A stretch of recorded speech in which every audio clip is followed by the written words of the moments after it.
Welcome back to the Board of County Commissioners, our workshop meeting. It's 2 o'clock, and it's time for a report on the Advisory Commission on Women. And I'm happy to welcome our advisory board representatives. Chief Duran, looks like you're the master of ceremonies here. On the Women's Commission issue? The softer side.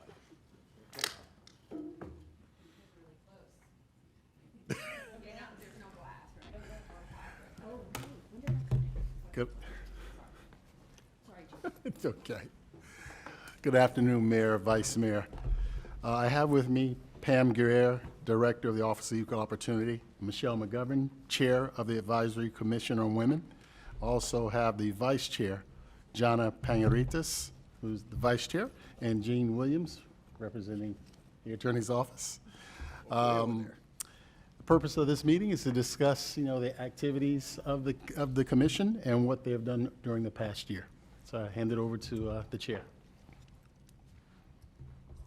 Good afternoon. My name is Michelle McGovern. I'm honored to be the chair of the Palm Beach County Commission on the Status of Women.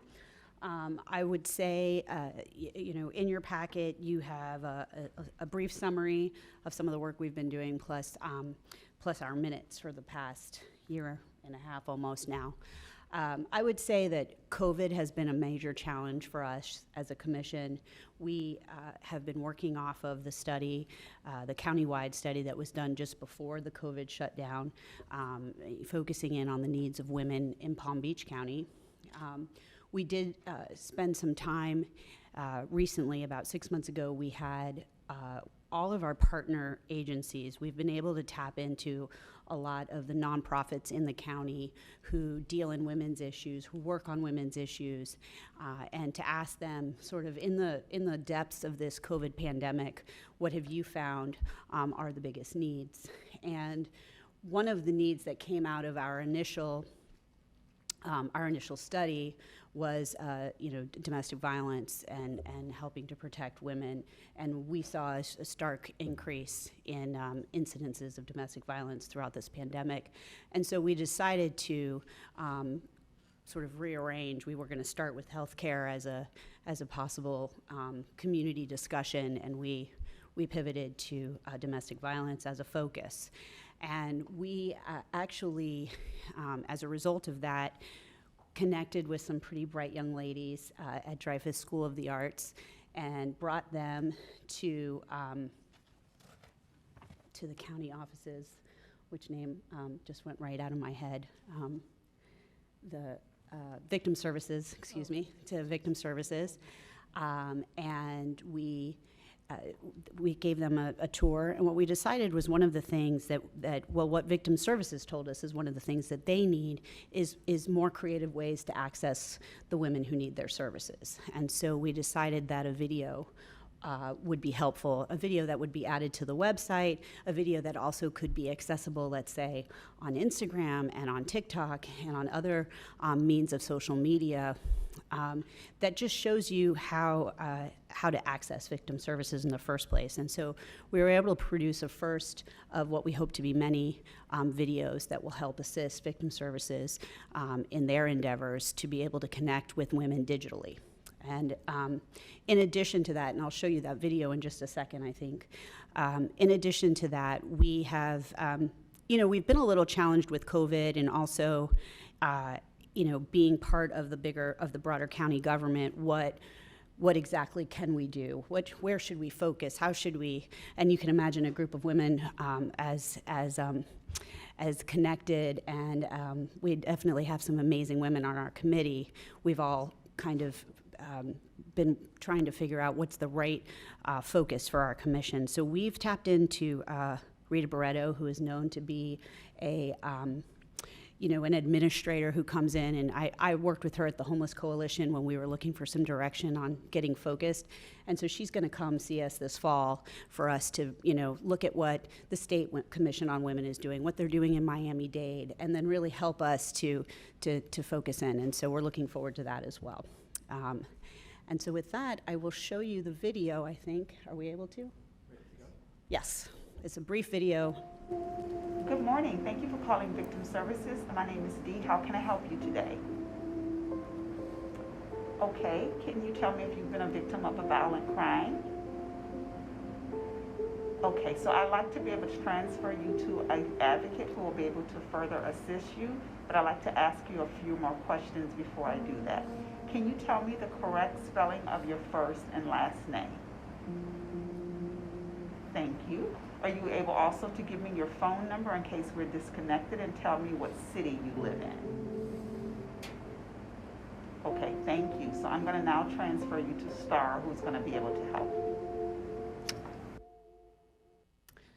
Our plan is to do a series of those kinds of videos. It's something you'd encounter on TikTok or on Instagram. We are in the process of translating it into Spanish and Creole as a resource for victim services, and that was done by 2 high school students in the video production program at Dreyfus. And with that, we'll open it to any questions. Ms. Panaritis, anything we should add? I'll just say that since that has been released, and our plan to augment what Michelle said is to have these videos distributed not just among folks we know and our social channels, but the channels that each of the agencies have as part of their mission. So we really want to take advantage of our own personal connections and push these out. And to that end, I was grateful that Commissioner Weiss allowed me to have this video included in his last newsletter, which we included, and we would like to be able to do that in subsequent issues. Since the time of this video, I have met with the executive director of Compass and another individual at Compass. We had a virtual meeting, and they're working on producing a role-playing script similar to this short because intimate partner violence, of course, affects members of all communities. And so that is in the works. Just to let you know, hopefully we will get that done as well pretty soon, but that's just something else we're doing. And one more item of note, the Florida Commission on the Status of Women will be meeting here in Palm Beach County next week, and so we also plan to participate in that. Oh, I do want to say one more thing, sorry, and then I'll keep quiet. It's my understanding that this resolution does sunset in February of 2023. So should you wish to continue with this commission, advisory commission, it would have to be renewed. Thank you. That's why she's the vice chair. She keeps us in line. Thanks, Jenna. Michelle, can you just give me an idea of, I mean, the Commission on Women, that's such a broad subject. Have you been able to sort of focus in on, obviously, victim services is an area that I'm sure you have attention, but are there specific areas that you've tried to, focus your attention? I think that's part of the reason why we're going to bring Rita on board, because that's been one of our challenges, both with the fact that COVID has been, continues, and, doing big public meetings were not necessarily what we needed to be doing. We thought about doing, like a town hall or something, and every time we'd have a big idea, we'd kind of, that's not going to work, for one reason or another. And so we know that in Miami-Dade, they have a very successful Commission on the Status of Women, and then the Florida Commission on the Status of Women. Now, both of those have funding behind them that helps support them.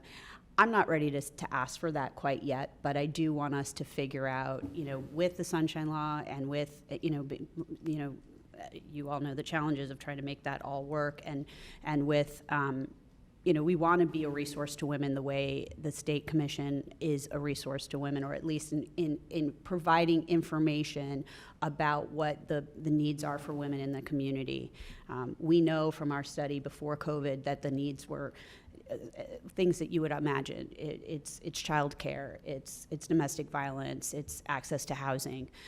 Those are some of the biggest issues that we were able to find in our first study. And we need to be able to take that information and be a resource to the community, and we're working on figuring that out. We're new, right? I think it's only 3 years. How many years old are we now? 6? 4 years old. So we're getting there.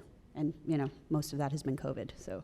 When you say women, what is your target as far as age? Are you talking about people who are in high school as the women in your group that you're trying to focus on, or Are we I talk- think we're talking about the needs of all women. I think, sure, 18 and above for sure, but, we're talking about the needs of single moms. We're talking about the needs of senior women. We're talking about the needs of all ages, regardless of race, ethnic and cultural background, and socioeconomic status. But we definitely want to be able to identify what the needs of women are in order to be able to communicate to you as you make decisions, in order to communicate to nonprofits as they move forward. That's the resource we need to be as a commission, and we're getting there.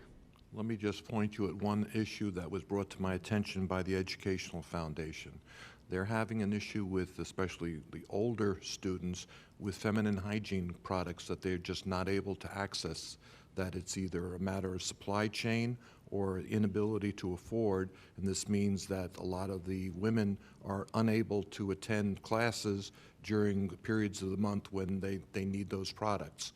So I don't know if that's something that you are able to embrace, or if this is something that's even within your scope. One of the conversations that we definitely have had over the past several meetings is around just simply finding a landing page for all of the organizations that are out there, that do that work. The Junior League does that work. There's all kinds of diaper drives being done by other organizations.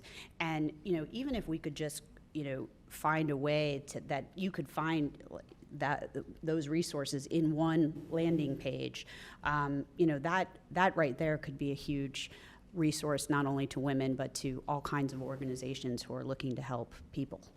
Very good. Commissioner McKinley? Thank you. Ms. McGovern, I hope this is the first of many times we see you sitting up this way at a county commission meeting. Thank you for being here today to all of you. So the first thing I would like to do before I make my comments is give staff direction to bring back a resolution authorizing the renewal of the Advisory Commission on Women. Without objection? And I recognize, and part of the reason for doing that is you did lose 2 years, basically. And I know it was a struggle for you oftentimes to conduct your meetings because of quorum issues and how that quorum was interpreted. And a little bit of not understanding or not understanding what I had envisioned this group to be, and kind of feeling that out for yourself. And I think you guys are on the right path. When I look at women's issues, particularly over the last 2 years, you just have to look at the data. You have to know that COVID directly impacted women far more than it did men, particularly in the workplace. They were the ones that gave up their jobs to be home raising their kids while the kids were being taught virtually, the most affected by childcare closures, and then trying to figure out a way to balance that to get back into the workforce, to find those childcare slots. And now we're looking at potentially damaging decisions that are about to come down, whether it be on family planning and how a woman controls her decisions to make those choices. But also, sitting on the governor's desk right now is an alimony reform bill that has significant impacts in it when you start to talk about not just the alimony, but when you start to talk about presumption of child visitation. And where you start at 50-50 would eliminate child support for a lot of women as well. And those issues, and you're looking at, you alluded, I'll say it because I'm a woman, the tampon shortage right now, and the maxi pad shortage right now, and how women are handling that. That's 5 to 7 days of missed school or work per month if a woman can't access those critical resources. And I know I reached out to Ms. Baker after those news reports started coming out to see if there's a way we can stockpile some of those materials for at least the county employees we have, to make sure that if they can't find it, they can access it here and not miss work.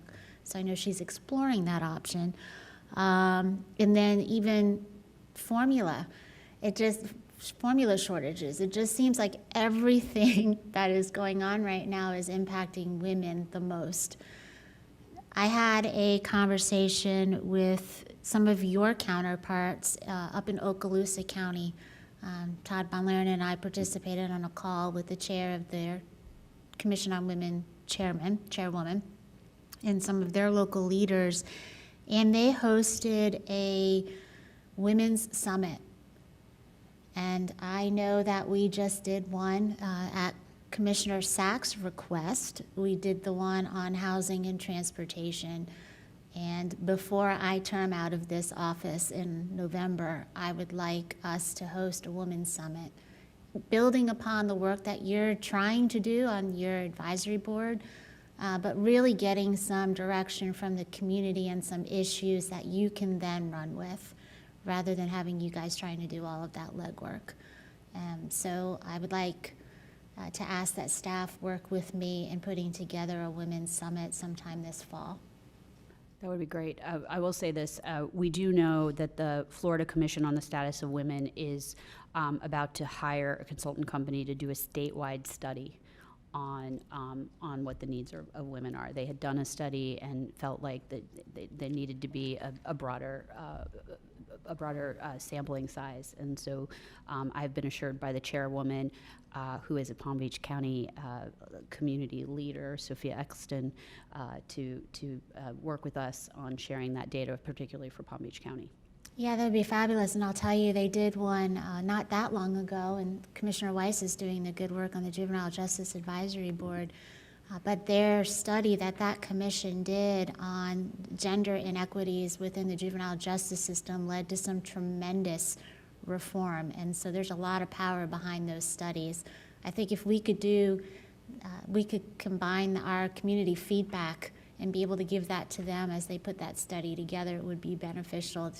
Every county in this state is different, and everyone's needs are different. I think being able to provide our local input would be a tremendous asset to that study.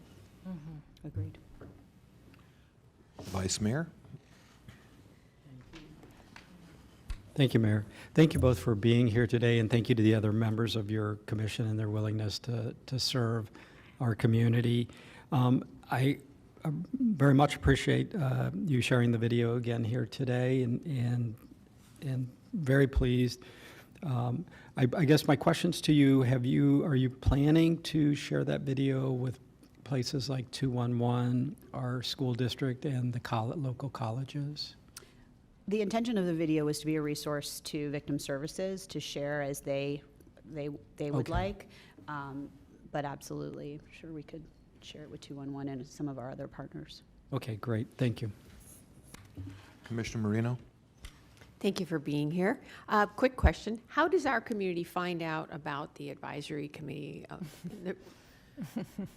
It's such a horrible acronym, COW, Commission on Women, but do you all have a website? Do you have a web page that is involved with the county? How does someone find out more about you and the works that you're doing? Right now, it's publicly noticed, and we did talk about could we have our own website, but with the county and all the services you all provide, if everyone had their own website, it would get a little bit hectic. It is a publicly noticed meeting. It's a publicly noticed meeting. I was just thinking. So the only way someone would find out about you is if they saw a meeting notice, but it doesn't tell anybody in the public what you all are trying to accomplish or are accomplishing. Sources behind them.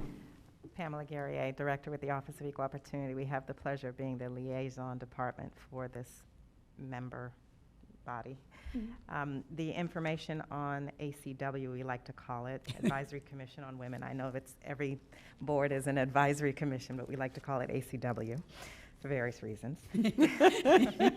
That information is put on our website. We have a website that specifically says boards and committees, and we put all of the ACW's meeting minutes, notices, and everything there.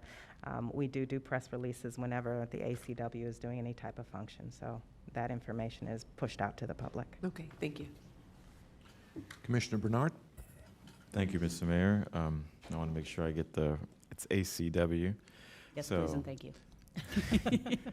Thank you very much to the chair, Michelle McGovern, the vice chair, and all the members of the commission.